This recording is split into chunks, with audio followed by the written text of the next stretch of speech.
I think the most important thing to understand, and this is not unique to Illinois, it's happening in all states, is that most of the citizens of a state consider other priorities to be higher than higher education.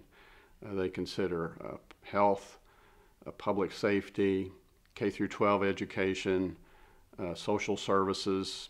These different areas of the budget are the areas that they think are more important. And so what happens is that since the political process is designed to have all those desires affected in legislation and so forth, over a long period of time, we've seen that the funding for higher education as a percentage of state budgets has gradually declined. Now, it's not to say that the funding for higher education hasn't maybe remained level or gone up just a little bit in some states. It's just that as a percentage of the overall expenditures, it's been going down. So in Illinois, the situation is that if you go back to fiscal year '02, there was a drop in appropriations. Then there's been a gradual increase over the last couple of sessions, but it still is not back up to fiscal '02 levels. It's not even close to that. And when you take into account inflation, you can see that the state support through general revenue appropriations is really not as big a part of the picture now. And so that's put a real strain on higher education in terms of keeping up the excellence and the quality that the citizens of the state really do expect and should receive.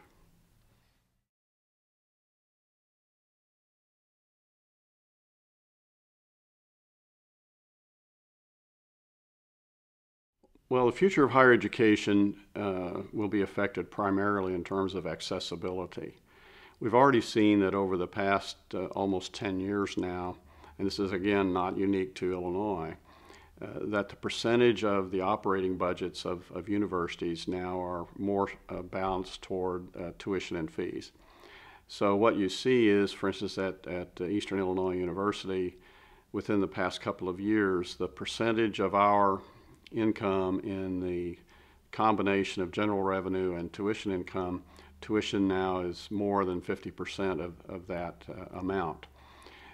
What this does without programs that can support students like federal aid grants or state aid grants, without that keeping up, without higher education raising more money through philanthropy and other sources, the accessibility becomes squeezed.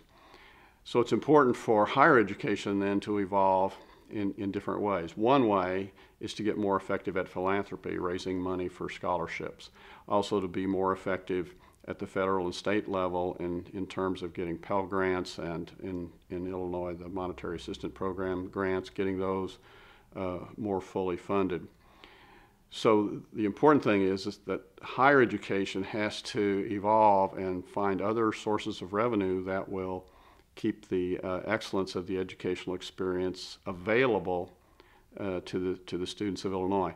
It doesn't do any good to be really good but unaffordable.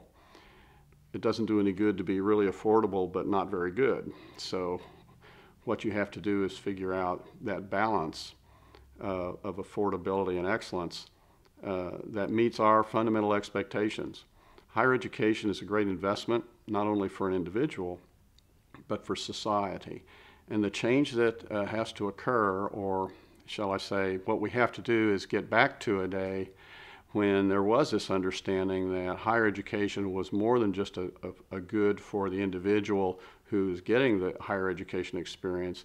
There's a good for all of society. The more you support higher education, the more graduates you have, and the more economic development that results from that, a more informed citizenry, all the things that represent the social good of higher education. But the short answer, Bailey, to the question is we have to change. We can't just wait for other people to change. We can't expect that just because we believe we need to have more state resources that they're automatically going to come our way.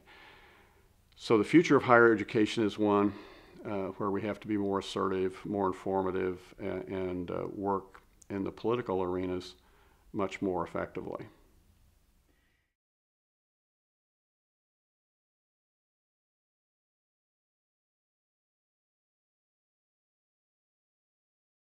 Well, first let's define the crisis a little bit at this time, which is May, June of 2010. One part of the crisis is that there's a cash flow issue at the state level. What that means for the universities, the state universities, is that the state is behind in its payments for its fiscal year 10 obligations. So we're all scrambling to meet our obligations to our students and faculty and staff, our obligations to our vendors, our obligations to the public. We've been able to do that, and one of the reasons we've been able to do that is because we do have a tuition income that we can rely on. And what the state has done, the state comptroller has done, is by communicating with us, by working with us, has known what we have needed to meet all those obligations. And so it's become a just-in-time kind of funding of higher education. Higher education overall has been informed that we will get our appropriation. It's just a question of timing and when we will get it. So I'm confident that we will get our appropriations. It's just that it may be bled out over several months, which creates additional strain on us. As we look to the future for the next fiscal year, with difficulties at the state level with expenditures exceeding revenues, the issue of how much general revenue appropriation that EIU or the other universities will have becomes one of paramount importance. What really then is the issue is, how does the state balance the budget, and what are the mechanisms and the criteria that the state uses to do that? I think that there has to be a combination of revenue enhancements and savings generated. I believe there has to be a fundamental reliance upon return on investment for state funds. So when the state looks at all the priorities it is trying to address in terms of health and human services and K through 12 education and public education, public safety, transportation, and so forth, that they really look at the return on investment for each dollar. I think if that's done, what we'll see is the opportunity to have a budget that's not only balanced, but where the state monies are being invested where it makes the most sense and brings the most benefit and social good to the state of Illinois. I'm confident that under that kind of analysis, higher education will remain important. It's just a question of its relative importance with respect to the other areas that the citizens care about, and of course our legislators do.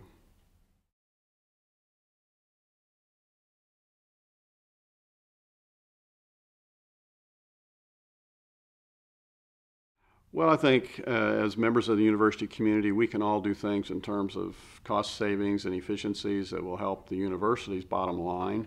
At the same time, I think we all can exercise our right of free speech and communicate with our representatives and senators at the state level and the federal level with regard to our concerns.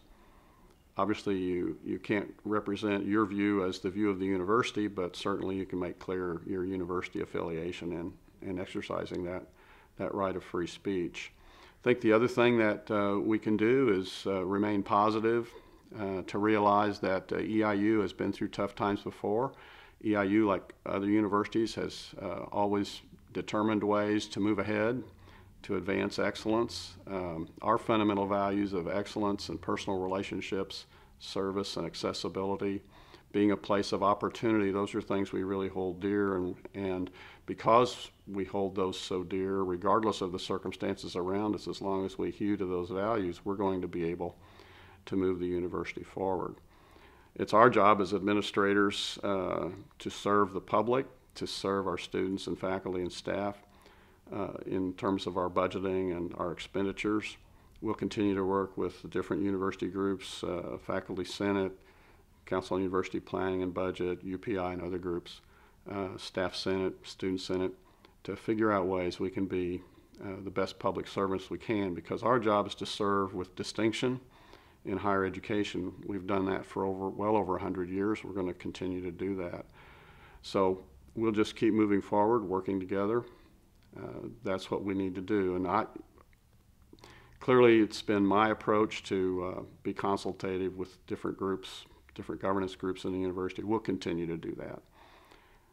Moving forward, I think we just have to remember that EIU is a place of excellence, a place where we care about the students, where we care about the advancement of our disciplines, and just keep working together to move in that direction.